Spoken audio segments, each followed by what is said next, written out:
T'aurais-tu préféré le laisser crever? Ma chère May, là, juste au cas où tu catches pas, là, j'ai pas eu le choix de le laisser crever. J'ai pas eu le choix. Parce que même en faisant tout ce que j'ai pu, en mettant un meilleur hôpital, en faisant tous les papiers, en lui donnant les meilleurs soins, en ayant la meilleure équipe, Princess Margaret, c'est un des top 5 hôpitaux mondiaux pour la recherche sur le cancer, OK? Il était à la meilleure place au Canada qu'il pouvait être. On a déménagé à Toronto, j'ai comme tout lâché mes affaires que moi j'avais à Timmins.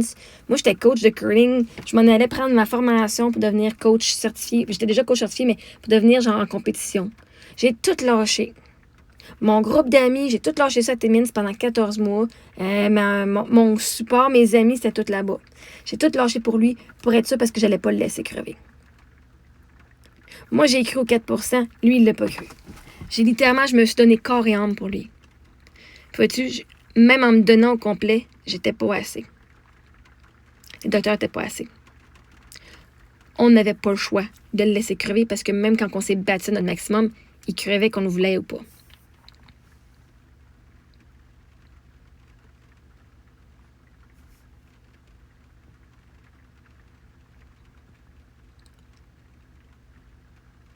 J'aurais préféré qu'il vive, en fait. J'aurais préféré qu'il survive. J'aurais préféré qu'il fasse partie du 4% de survivre 5 ans. J'aurais préféré ça. Mais la réalité, c'est que j'ai pas eu le choix de le laisser crever. Parce qu'il n'y avait plus rien à faire. J'ai pas eu le choix de respecter sa décision. De pas faire de la radiation, puis faire des chimios. Parce que les docteurs ont suggéré de plus en faire. Et il a accepté. J'ai pas eu le choix d'accepter sa décision qui arrêtait. Comme ma mère, on n'a pas eu le choix d'accepter qu'elle voulait plus de traitement. Puis qu'elle voulait retourner à Amos, où elle était à Montréal. On n'a pas eu le choix d'accepter de les laisser crever. Parce que c'était leur choix. Pas le nôtre. Moi, je me serais battue encore longtemps. J'aurais refait le premier. J'ai même offert au docteur, je dis, on peut-tu refaire son premier protocole de chimio qui marchait super bien? Ben non, il est trop faible en ce moment, là, on l'achèverait encore plus vite. Elle n'a même pas pris des risques. Moi, je l'aurais fait. Tant qu'elle est à ce point-là, je l'aurais fait. Mais vois-tu, j'ai pas eu le choix de le laisser crever. J'aurais préféré qu'il reste en vie. Tu sais que quand quelqu'un meurt de maladie, t'es fucking impuissant. T'as pas le choix de les laisser crever parce que si tu t'accroches à eux autres, ça va juste rempirer leur fin de vie. Moi, après 3 mois de ces traitements, puis il est venu me dire qu'il y avait 4% de chance de survivre 5 ans parce que son cancer, c'était un stade 4. Puis en passant, j'ai appris après ça que stade 4, ça veut pas dire que tu vas mourir.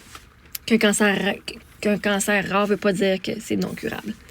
Donc, il y a assez de monde que je connais qui ont survécu leur stade 4, 6 mois de notice, puis sont encore en vie, puis ils n'ont plus de cancer. Mais quand il me l'a dit, ça, là, qu'il y avait 4% de chance de survivre 5 ans après 3 mois de traitement, là, j'ai dû dire, soit je vais broyer jusqu'à la fin de ces jours. À tous les jours, je pleurais pendant 3 jours. Puis j'avais plus de larmes après 3 jours. Soit je vais pleurer jusqu'à ce moment-là, qui pourrait être 1 mois, 1 an, ça pourrait être 10 ans. Il pourrait survivre. Ou soit je vais pleurer quand je vais vivre mes émotions puis pleurer quand il va mourir. Comme ça, je vais lui donner la meilleure fin de vie.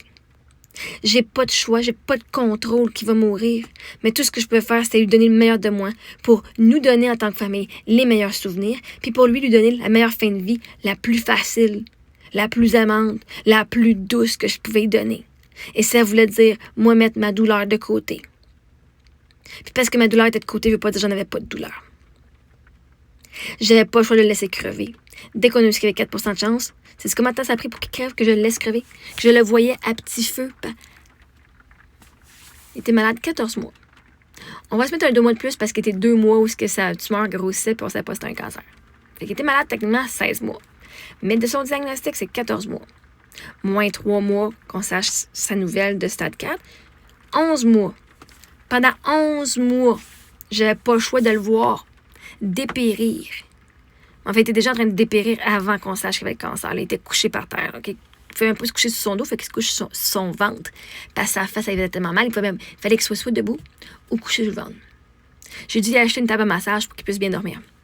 Pour que sa tête soit dans le trou.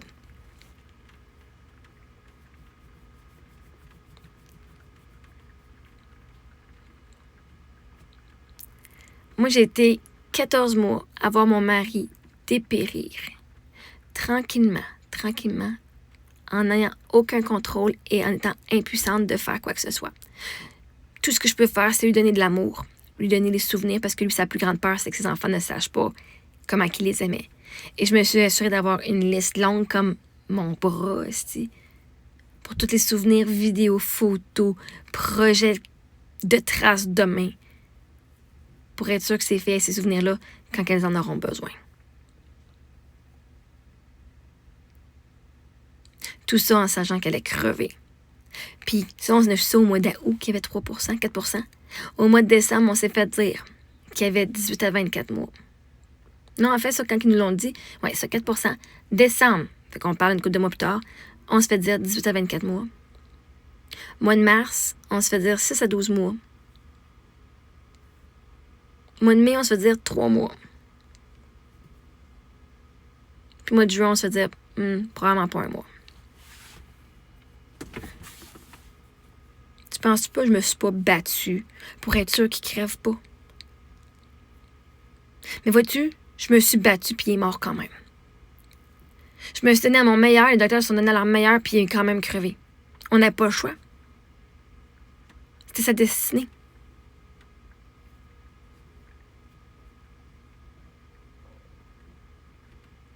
J'ai pas eu le choix de le laisser crever.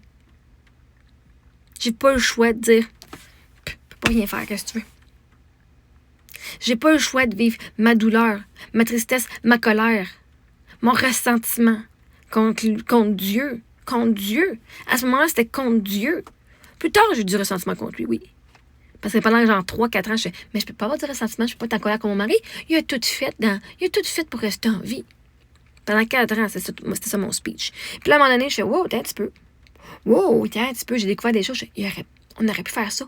Il a pas tout fait. Et oui, j'ai eu ma colère. Puis mon ressentiment contre mon mari.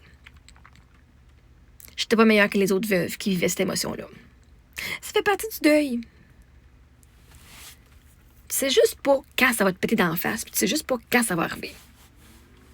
Je me pensais au-dessus des gens dans mon deuil. Ah, moi, là, je vais être la meilleure veuve. Comme si c'était une fucking compétition d'être la meilleure veuve.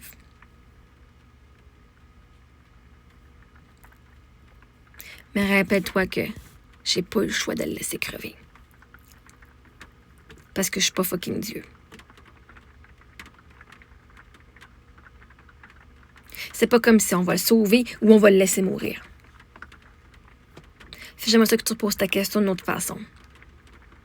Parce que ta question ne fait pas de sens. Aurais-tu préféré le laisser crever ou quoi? C'est quoi le ou? Parce que une préférence, ça veut dire qu'il y a un choix. Et là, tu m'as donné 0 choix.